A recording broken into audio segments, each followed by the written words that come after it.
Knockout takes, Almunia saves, knockout follows in, Almunia saves again. You believe in miracles? Yes! Hard hit into right, back at the wall. Tie game.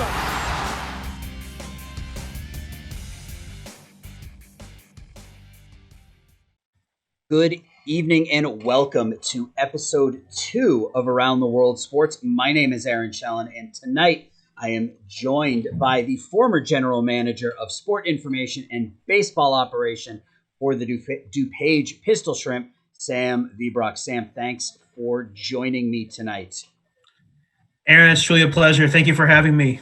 Tonight I just wanted to talk about your experience with the Shrimp. This is the third version of a team in the Prospect League playing or calling themselves the DuPage blank. There was DuPage Dragons from 2005 to 2010. There was the DuPage Drones that played only in 2016, and then the Pistol Shrimp's first year in existence was last year. And it was a really successful season on the field as well as off the field, which is, again, something we'll talk about here in a little bit. But 34 and 25, finished second in the West, made the playoffs in their first season. Unfortunately, couldn't get past the Cape Catfish, who just had a phenomenal season, but really, really good season on the field. And let's talk a little bit about the on the field aspect of the team, because that's what we're missing all right now is the on the field action. So let's talk a little bit about the Shrimp's performance on the field last year. So I mentioned 34 and 25, good for second place in the Western Division of the Prospect League. And some really, really outstanding performances across the board for the Shrimp. Players such as Dane Topple, Matt Wasness before he left before the end of the season. A lot of really good performances from this team. Andrew Dyke came on later in the season. What are some of the I guess some of the players that you feel really kind of not just made an impression, but were sort of the when you think of the 2019 Pistol Shrimp, these are the players that you. So Phineas Delbonta Smith is the first person that comes to mind. He was actually drafted by the Colorado Rockies in the something like the mid-20s, the mid-30s rounds of the MLB draft.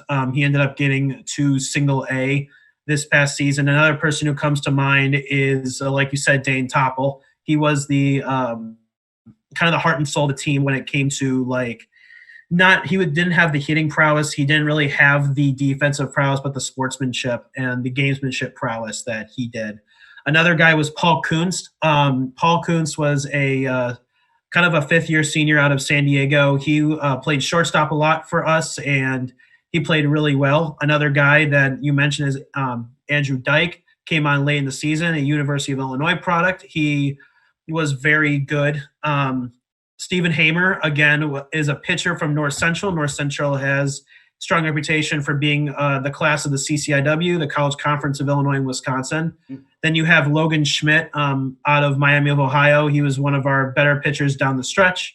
Matt O'Sullivan from Whitewater, Wisconsin Whitewater was another really good pitcher. And another one was Kyle Strepik and Noah Dressler. Those guys came from a very good program over there at Concordia, Chicago, the NAC, as they call it, the Northern Athletic Conference. And, I think the coaching staff, too, with John Jackmick and Mark Sheehan, which is well known in the baseball circles, and Justin Friday as well, being there, working with Mark a lot. But it was also the California kids like Jackson Ertz came from the San Diego State. He actually left San Jose State. Right. Yeah. He actually left San Jose State to go to a junior college. Ryan Belowanami, he came in a little bit later in the season. He was one of our main catchers. So those guys really helped us out, really the pitching staff.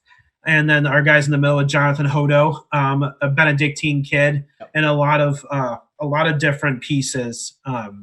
in there. Yeah, Jackson Ertz is also probably the most famous name on the team, as he is the younger brother of Philadelphia Eagles tight end Zach Ertz.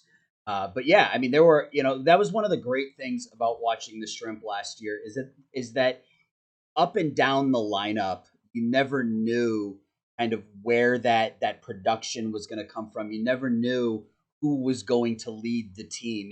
One day it could be Dane Topple, the next day it could be Andrew Dyke, or it could have been Leo Gallegos coming in with the power, or again that catching combination that you mentioned of Ryan Belawanemi and just and Jack Surin behind the plate. So it was a lot of fun because you never knew who was going to step up for the team. And you made a good point that where you talked about sort of the mid-season acquisitions. This team looked very different 25 or 30 games into the season than they did on opening day. I remember going back and looking at the opening day lineup at the end of the season and just going, oh, I forgot about that guy. I forgot that he played a handful of games for the Shrimp before he, went back to school or stopped playing or something like that. So Right. a lot of players came on over the course of the season to help the team really be successful on the field.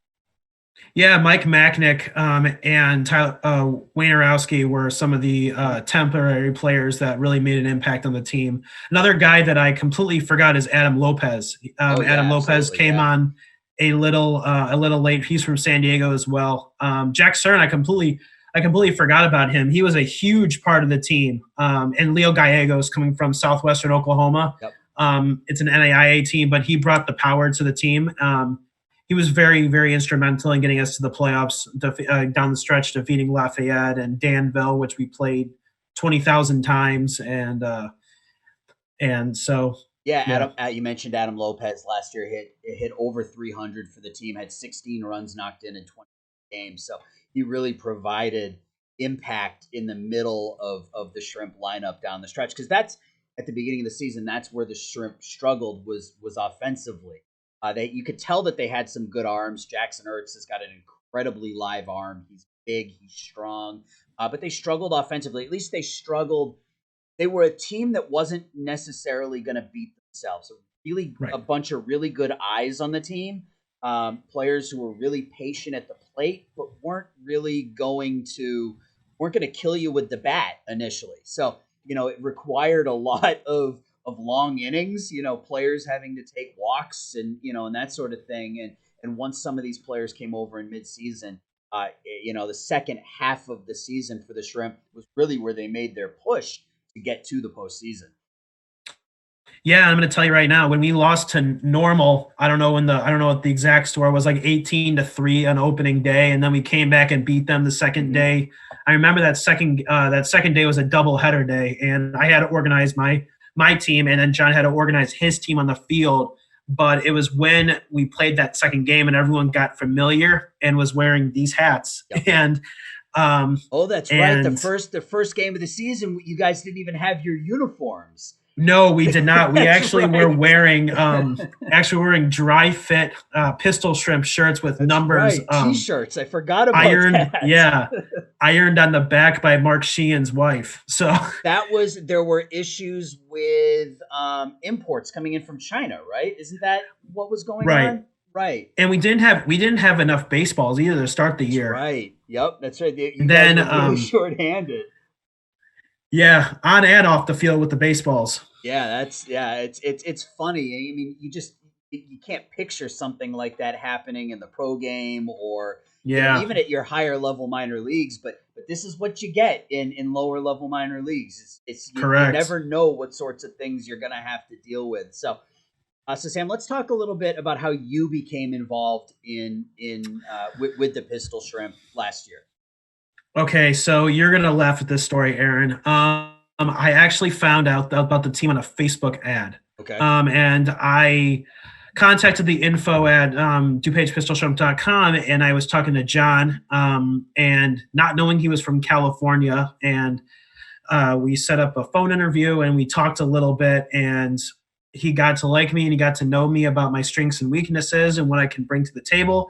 And that's kind of how I got started. We met in February and kind of made it official. and I started immediately breaking ground on marketing, ticketing, stuff, and I pretty much hired my own interns, and it was an experience at the very beginning trying to lift off a team off the ground like that. But I got started actually off of a Facebook ad. Yeah, and you had, and as I get older, I forget things, but so the names are escaping me. But you had some really really good interns working for you. I can vouch for that, being in the press box for every home game last season, and I saw how eager they were to not just, I guess, learn how to do the job, but just be involved in the process, whether it was doing the PA or running, the games in between innings, or whatever it was. I mean, you could tell that they were really into it, and it wasn't Yeah. just something to do, and that speaks volumes to not only their work ethic, but your ability to hire the right people for those roles.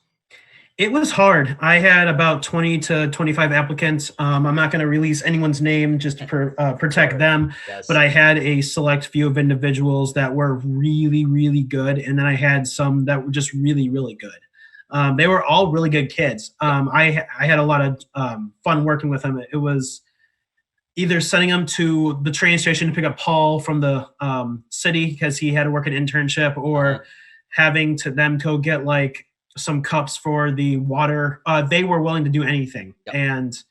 and they formed a bond. They formed a friendship. I actually just heard from a couple the days ago that I need to do some letters of rec from them, and they formed kind of a family. And I think I picked the right people for the job. Yeah, And you absolutely did. They all did a really really solid job at whatever you asked them to do, and I could see from my position, and we'll get into this a little bit more in a little bit, but you never knew what we were going to encounter on a day-to-day basis, whether it was, and we'll talk about the weather issues in a little bit, but whether it was a weather related issue, or it was a double header and the visiting team didn't have any food, or I mean, these guys, you never knew what you were going to encounter on a day-to-day basis, so you had to think on your feet, and then they had to be willing to adapt and go, all right, I may have been scheduled to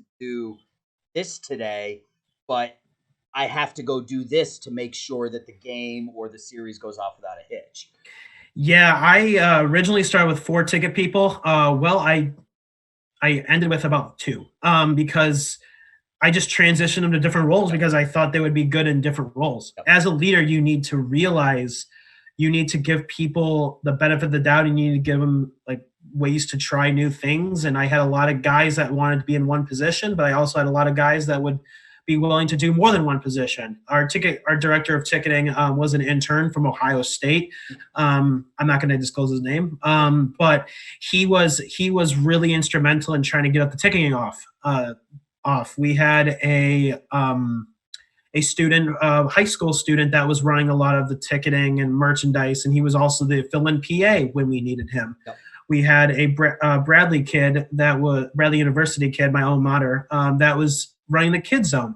I mean, that was one of the guys I didn't really want to go do another job, but the willingness to actually work and the willingness to actually like learn about the ins and outs of the sports industry, and specifically a baseball team, a small town baseball team like this is, but it was very good to see that they were all in, and not just like halfway in. Yeah, and that leads me. You mentioned something at the very beginning of that, where you talked about marketing. When you took over, one of the first things you had to do was market and get the team's name out there. So where did, I guess, this version of the Shrimp succeed, where the previous versions, there was one that was around for 6 years, and that's pretty successful. Yeah. But the last team only made it one season, and they actually had a successful year. They were 35-24 in their one season.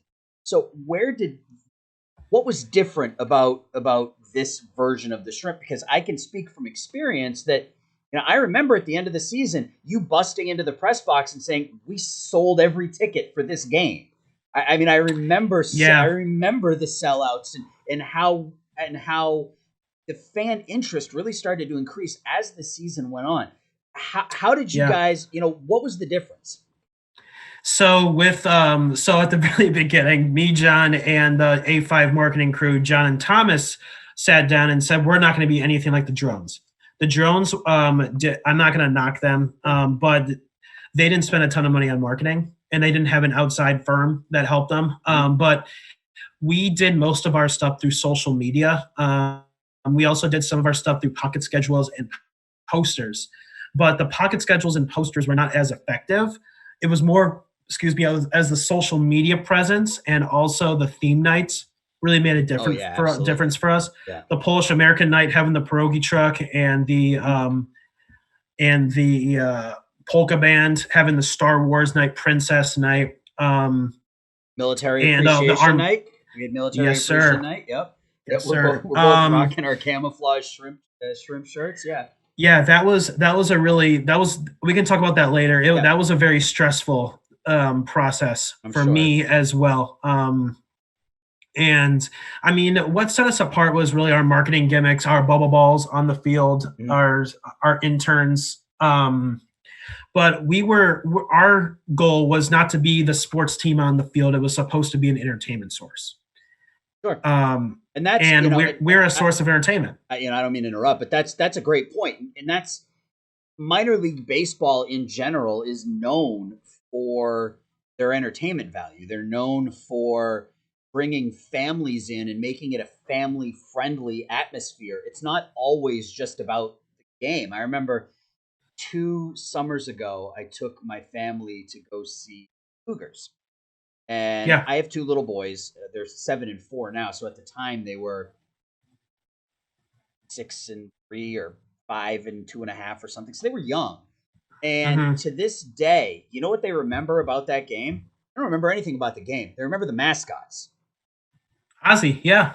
So it's making it a family friendly environment is how you generate people. And even, I remember we had games starting at, 10:30 at night because of all the rain delays. But those games aside, I mean, you had good crowds, you had kids, you had families, and that's right. Clearly what you were shooting for. And it was, in my eyes, it was a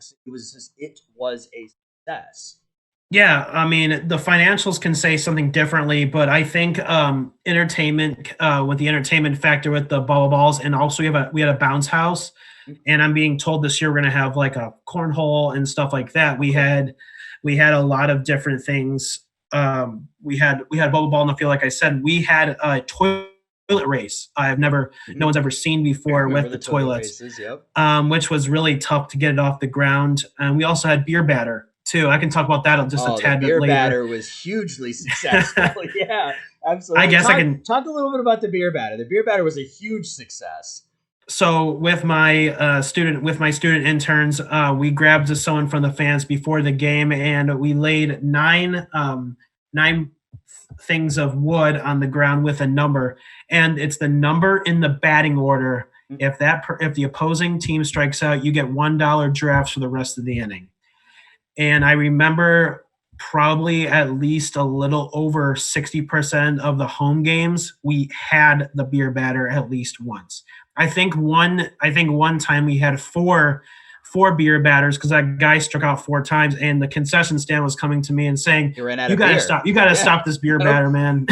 Yeah. We started giving out premium beers. We're done with this. Yeah, you'd poke your head around the corner and you'd see the line at the concession stand. There were 200 people at the game, and there were 150 of them standing in the concession lines. But Aaron, that's the entertainment factor. Yeah, absolutely. We did that because we attracted people. Although because of Illinois law we couldn't publicize it on Facebook or whatever. Yeah. The word got out. Yep. And we successfully did that. Yeah, the beer batter was great. You guys, there was always something going on.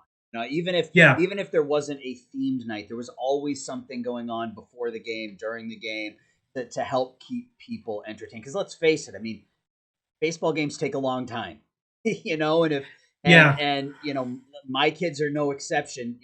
The attention span it's hard to keep the attention span of a 7-year-old. So anything you can do. in between innings, we managed to do something too. Like I don't know what it was. We had the YMCA, we had the chicken dance. I mean, we had like a pistol shrimp trivia, name that tune. We always had something to give away. We always had someone that was willing to actually embarrass themselves and do something. Which I did the chicken dance numerous times. I did the YMCA. Um, I really wanted to do Gangnam Style, but that was a little bit Yeah, I mean, mature. you gotta step out of your comfort zone in order Right. to to get other people. So the shrimp played uh, all of their home games with the exception of one. Two. They played two at Yeah, North I did. Central. At North Central. Hmm. So all but two of their home games played at Benedictine University in Lisle. What were some of the roadblocks that you guys encountered playing at Ben U? With number one, with it being the smallest stadium in the Prospect League, it probably seats what 1,000 people, maybe 1,200 people on a good Yeah, day. it's a little under. It's like 8. It's like 800. It's like Yeah. 900. So, But so what were some of the roadblocks that you encountered? Number one, just playing in a small stadium, but number two, playing in a stadium that you don't own. A stadium that you're paying to play yeah. there. So a couple things here, Aaron. We never. I'm not gonna knock Benedictine staff. They did a fantastic job at preparing the field, but they never let us use their tarp. And I think if they let us use our tarp, then we would have played some of our rain delay games, everything delay games. The everything delays. That's right. Yeah, they never provided us cups for water. We always had to go and scavenge for cups for water. Really? That's it. Yeah, That's interesting. yeah, and we were one of the only teams that didn't have a locker room. I was given a key for the locker room, but no like team really needed it, except for one. And That's true. The teams usually the away teams would usually just go back onto the bus, or if there was a double header, they'd go back to the bus and eat their lunch on the bus and then come back. Yeah, that's funny. Yeah, like, you wouldn't think cups would be a big deal. Yeah, I mean, they did a fantastic job at like giving us like the access to like the suites upstairs for the umpires. They gave us a room to store all of our stuff in. Um, I mean, I sometimes had to contact other people to get that closet open. We call it the closet open, but we always got it open on time, and we always they did a fantastic job. This was their first like real experience at covering like a Prospect League team. Although they had the Drones and the Dragons, the Pistol Shrimp were a little bit different in the way that we utilize their space. Yeah, let's talk about the I guess the field. So you mentioned that you couldn't use their tarp, but Correct. I'll tell you, the amount of rain that we had in the months of June and July, that they were able to get. I mean, there were times where I thought we were going to go a week with no baseball because of how much it rained, but we were able to get games in. I mean, with some of these rainstorms that we had, to be able to get a game in the next day with no tarp was crazy. Yeah, I'm going to correct you on that. The infield did not drain very well. It didn't? No, okay, because it was masked with the fact that they ordered more clay throughout the season and dirt, and the grass dried really fast though. Sometimes I couldn't even cut the grass on game day because it was too wet. The warning track did not drain very well either. So, but you really couldn't tell because I mean the Benedictine field crew did a fantastic job in preparing that field. The pitching mound especially didn't drain very well, and we had to tarp that. That's the only thing. That's the only thing we needed to tarp, and we also tarped behind the plate as well. But the whole entire infield that was very sloppy. Yeah, I guess I probably should have said that it was the grounds crew that did a good job maintaining the field. Yeah, and this was their first time. Yeah. But they, I mean, again, while we're talking about it, we may as well get into this now. I mean, I have never in my life seen so much rain and so many games delayed or postponed or, pushed back because of weather. I mean, there was about a 3-week gap there in June and July where I think we played fewer games than we didn't play. Yeah. We actually played 59 out of the 60 games. We had to cancel one because Champion City couldn't come back, and then we couldn't go to their place. So our rain delays or everything delays that you guys called it. Shout out to Eric Willowite for that one, the everything delay. Yep. Always happened when the Hannibal Hoots, now the O'Fallon Hoots came, and then when the Danville Dans came as well. That in a nutshell was a really big challenge. I had to get everyone, all my interns, to buy in to everything that was going on. I had the fun zone guy try to tear down the bounce house. Yeah. I had to get the tickets guys, the ticket guys. Well, yeah, on the ticket sales. You guys had to essentially follow the rules of Benedictine. And once, if there was potential bad weather, the sirens would go off and the Thorgard. We had to shut down. I mean, there was no, it wasn't up to you. It wasn't up to the umpires. It was Benedictine said, you guys are done. Then we were done. Yeah. So I actually had a couple of times where the Benedictine police, the Ben UPD, yelled at me for being in the bleachers, and I just yelled back, "I'm the general manager of sport information and game operations or baseball operations. I can get struck by lightning and be fine." But I was also in charge of the umpires too. I had to make sure the umpires were taken care of during the rain delay. I had to make sure they were fed. I had to make sure that the interns were safe. I had the dreaded missing bubble ball incident that happened the last rain delay of the season. Yep. I had interns running up and down the concourse trying to get the bubble balls. It was truly an experience. I was always on the phone with John. I was always on the phone with Mark. I was always on the phone with somebody. Yes, you were. It had to be the league. Yes, you were. It was extremely stressful, but we got through that. We made the playoffs. We lost in the first round. I was actually at that game, so I can talk a little bit about the atmosphere of that game later. Yeah. Sure. But I mean, it was a challenge. We got through it though.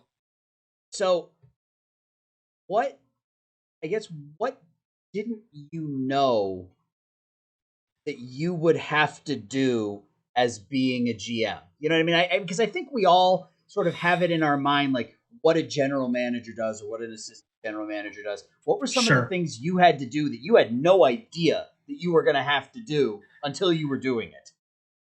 Hire interns. I didn't think I was going to hire interns. I also didn't think I was going to be the guy that would come there at like 9 a.m. and then leave at midnight. Mm-hmm. I was also in charge of all the stats. I was in charge of all the scheduling. I was in charge of everything except for Matt Waz's hitting a home run, or John's performance in the field. I was in charge of literally everything to do with the baseball operations side. Okay. I had to report jersey numbers to the league. I had to report headshots to the league. I had to make sure that, like I went through okay. But the short way of saying it is, I was doing everything except for coaching on the playing field.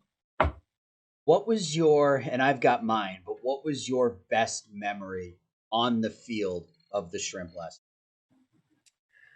That's a tough one, Aaron. I think it was the North Central game where I think it might have been Dane that stole home. You're stealing my thunder, man.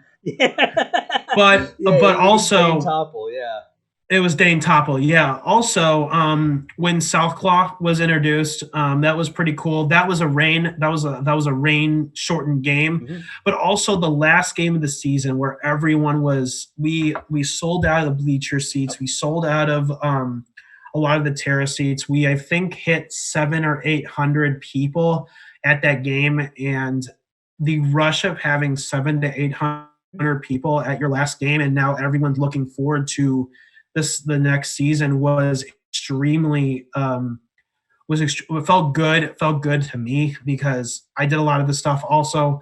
It felt good to John and Mark and all those guys that have been working their butts off the whole entire summer to try to have an experience. And it was, that just, but the Dane Topple stealing home was great. Yeah, it justifies all the hard work that you guys put in throughout the course of the season. Yeah. So and I actually have the box score up here because it was something I wanted to talk about. So it was July 5th. It was one of so it's day after. Yeah. Day after 4th of July. It was one of the 2 games that the Shrimp played at North Central College. And not only was it a steal of home, it was a walk-off steal of home. Yes. The Shrimp were trailing in that game 6-0, and it was tied at 9 in the bottom of the 9th. Or the Shrimp went into the bottom of the 9th down by a run. That went down 9-8. They were playing the Cape Catfish, playing the one team ahead of them in the Western Division. And they won the game on a walk-off steal of home, which is not anything I have ever seen in my 40-plus years of watching baseball. A walk-off steal of home. That was my highlight as well, was that particular game. There were also back-to-back home runs in that game. It was just a wild game. It was a lot of fun to be a part of. But yeah, the walk-off steal of home was very was a very rewarding end to that game for sure. Yeah, and I'm gonna talk to you a little bit about the Cape Catfish for a second. The Cape Catfish, we lost to in the playoffs. Went on to play the Paints of Chillicothe. They were also a first-year team. Yep. And then we had the Normal Corn Belters, which you probably know. The Normal Corn Belters is a Frontier League team. They actually transitioned to a Prospect League team. They between you and me and everyone that's listening to this and watching this right now, they lost a lot of money, and they actually had to go down and be a Prospect League team rather than a Frontier League team. Yeah, well, they've been playing their home stadium. It's called the Corn Palace. They've been playing there for years and years and years. And I remember when Normal came up here, they had their play-by-play guy, Greg Hallam. Yeah, and we were talking Greg to Hallam. him, and he said he had called 700 games or something like that. I mean, he had been calling Normal games for 30 years.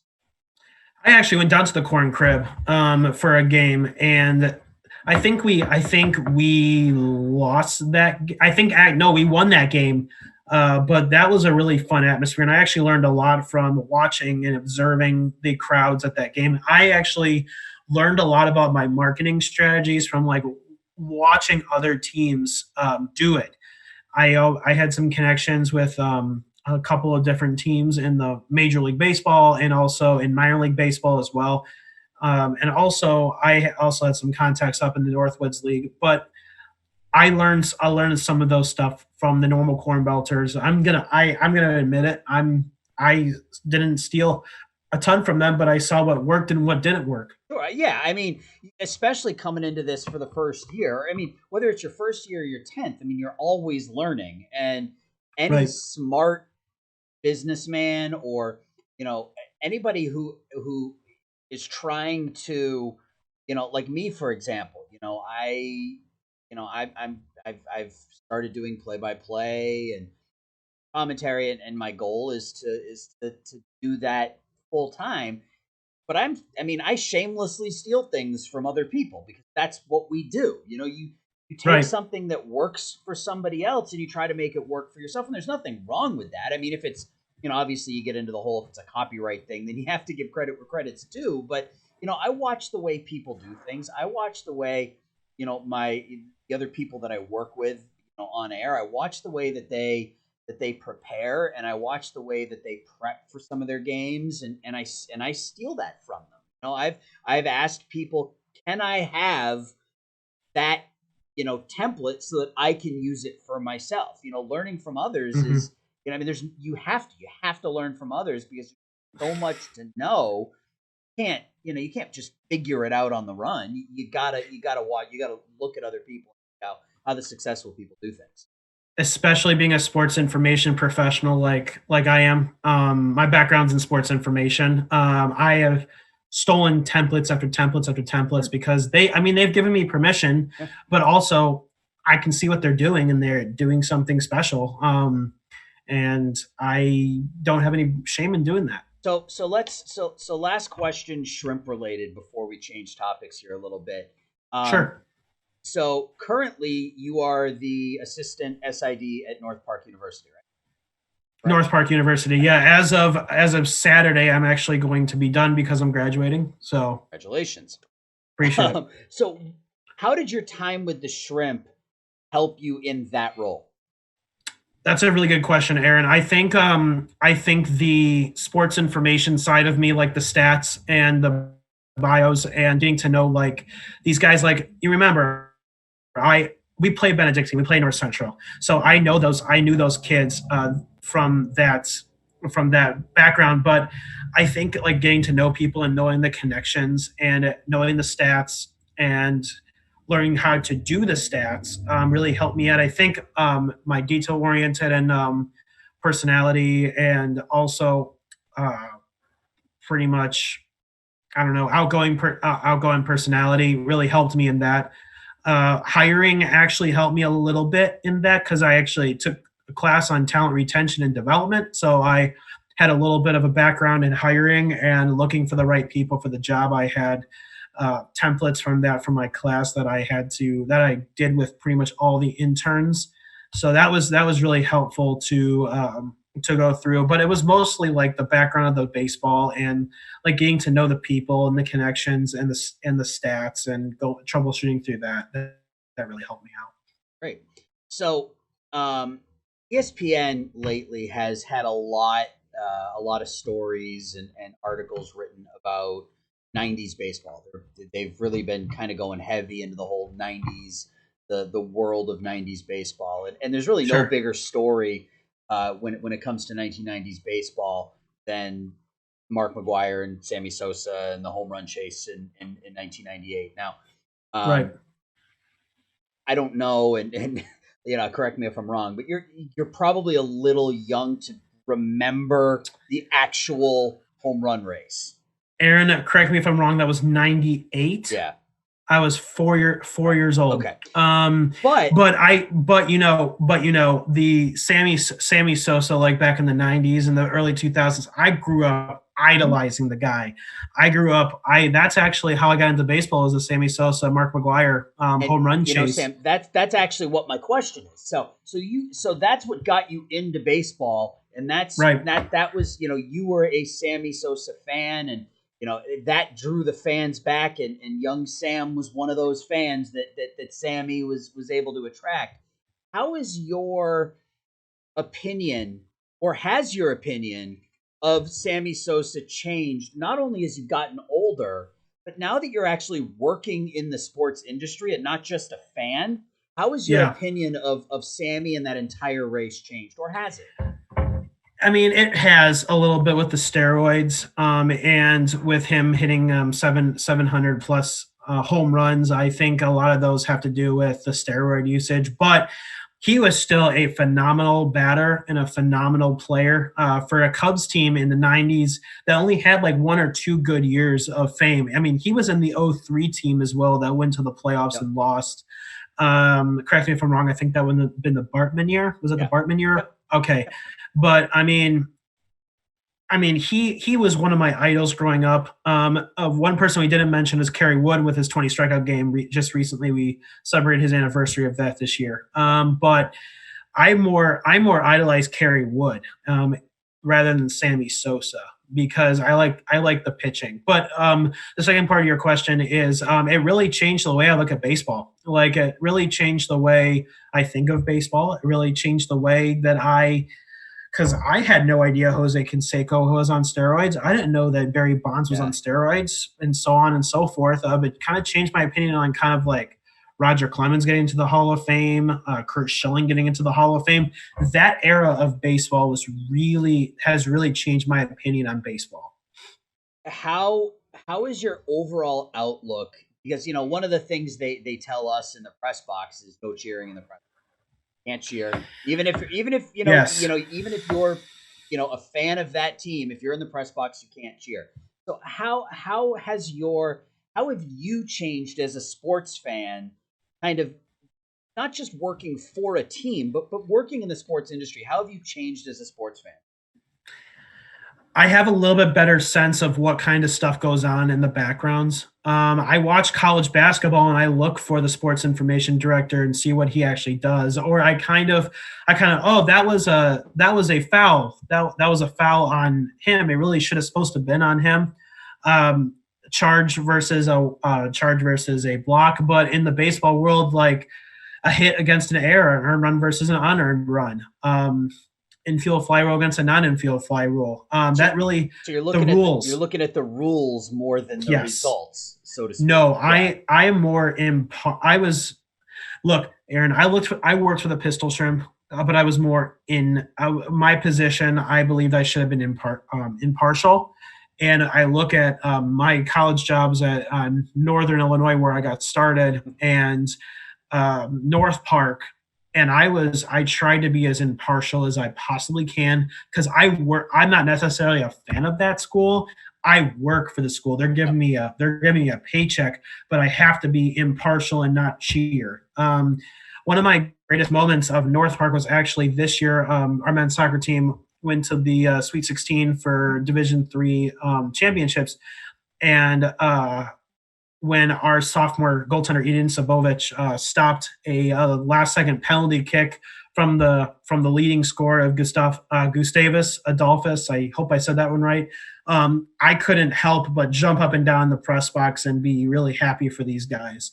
But other than that, I've usually been pretty impartial. And one of the advantages to doing what I do is, as a play-by-play guy, I have the luxury of getting excited for the team that is writing me a paycheck, whether it is, by proxy, I get paid by the Illinois Media School to call games for the DuPage Pistol Shrimp, or Notre Dame College Prep Hockey, or whatever the case may be. Mm-hmm. I have some of that. I have a little bit more freedom in that I can show excitement when something good happens. So I would have a really difficult time as a sports information director or as a sports writer where, you can't cheer.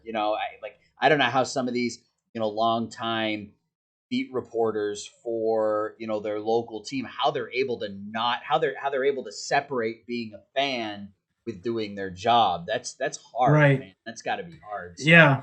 The only times I cheered for the Pistol Shrimp was when Dane Topple stole home. We had a couple walk-off wins this year, and then the Pistol Shrimp also went, I believe, Aaron, you're going to have to look this up. I think they went 17 innings or 18 innings.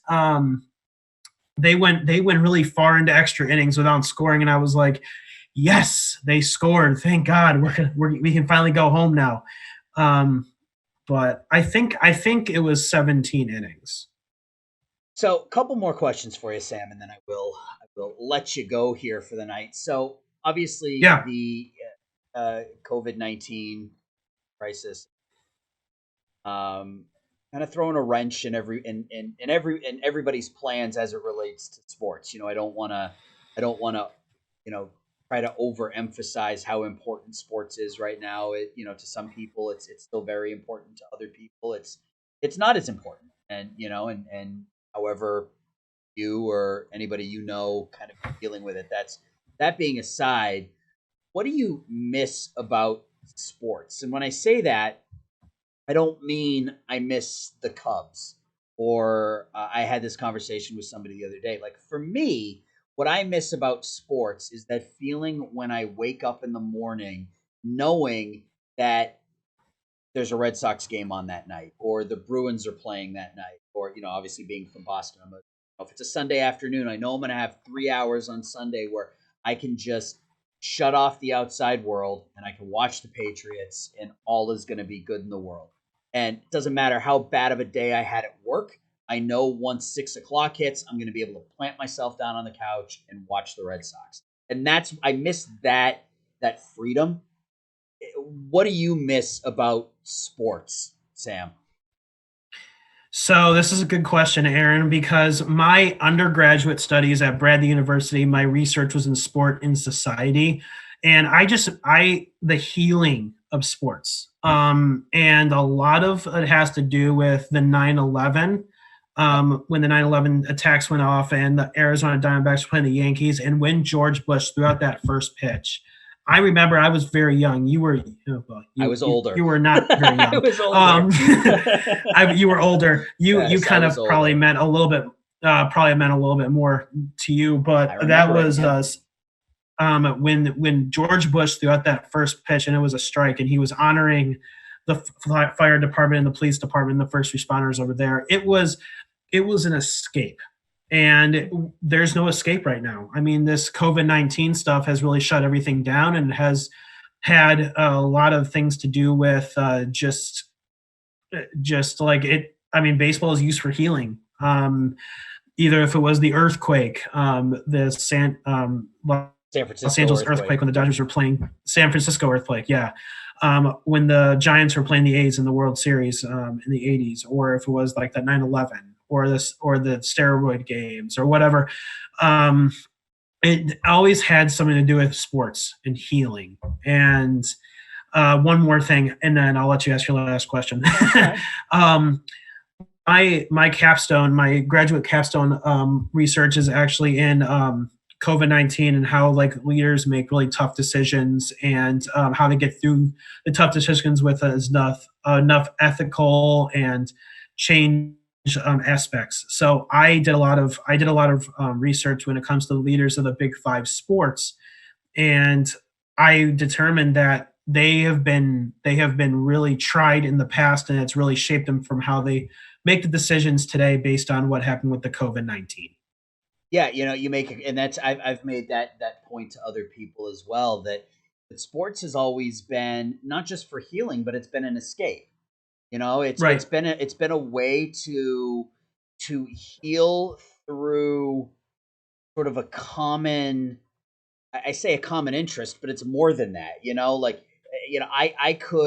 I could have been side by side with a Yankee fan as a Red Sox fan watching that World Series in 2001, and there would have been a connection there. It had, at that point, it had nothing to do with being a Red Sox fan or a Yankees fan or a Cubs fan and a Cardinals fan, Bears fan and a Packers fan. It was about the game and starting and not just, obviously not just the idea of showing these terrible people that you're not going to keep us down and that we're going to continue to live our lives. When specifically when 9/11 happened, it was a symbol that you're not going to keep us down and we're going to continue to live our lives. With the earthquake, obviously a large loss of life, and it was very centralized and obviously huge news because the World Series was going on. But with COVID-19, we don't have that. So no, we have to do things like this, right? We have to do things like this and that's part of the reason I really pushed myself to get, my brand off the ground, was because I need something to fill that time. I can't sit and just watch, NFL games from the 90s. I can't, as fun as that is, I need something to fill that time. And that's part of what this is for me specifically, personally, is to talk to people about sports and to have those discussions about not, who's your, what was your what's your favorite all-time football team, but let's talk about, what things are going to be like going forward. And, let's talk about the good that sports brings. Cause that's, to me, I need that. I need to fill some of this time with sports somehow, and the only way we can do that now is by talking to people about it. So, yeah, I actually was one thing that when the sports got in the way of a social issue was when the White Sox played the Orioles at Camden Yards during the Baltimore protests. That was when we had the empty stadium game where the Oriole fans had to look through the fence. And then also when the Los Angeles Clippers refused to also play for Donald Sterling during his racial injustice and his banning from the sports world. So those were a couple of different examples of how sport kind of didn't really heal people, but they actually made a huge impact. Yeah, absolutely. I mean, say what you will about about professional athletes. Some of them are make some bad decisions, to put it mildly. But the Mm-hmm. vast majority of them are incredibly self-aware and very well spoken, and some of the other leaders around the world would be well served to listen to some of these people.